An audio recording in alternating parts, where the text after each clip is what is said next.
पाणी पुरवठा नाही ते. आता झाले, आता किती वर्ष, माझं लग्न होऊन तर 12 वर्ष झाले.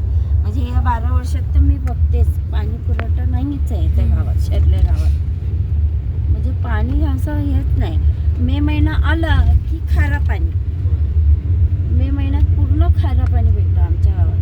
म्हणजे चांगलं पाणी असंच नाही. मग लोक शेती कसं करणार, शेताला पाणी कसं देणार.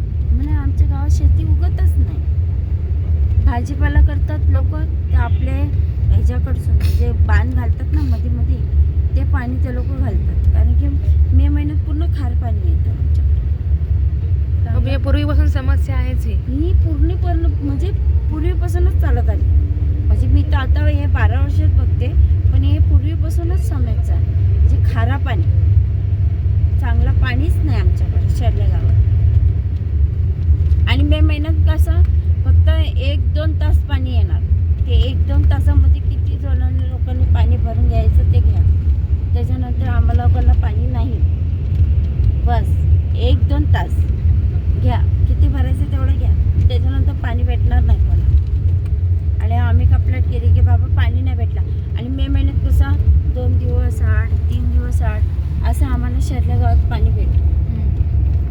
रोज डेली आम्हाला पाणी नाही शेरल्या गावात. 1 दिवसांनी, 2 दिवसांनी, 3 दिवसांनी असं पाणी आम्हाला शेरल्या गावात पाणी भेटतं. पाणी म्हणजे सगळंच फक्त पिण्याचं पण आम्ही तेच पितो. आम्ही विहिरीचं पाणी प्यायला आणतो, पण विहिरीचं पण पाणी आणतं. ते आम्ही विचार करून विहिरीचं पाणी आणतो. आम्ही खाली तुला सांगते, आम्ही नदीकडे जातो. तिथं नदीकडे आमची एक विहीर आहे, तिथनं आम्ही पाणी आणतो पियायचं. आणि नळाचं जे पाणी आहे खारा पाणी, ते आम्ही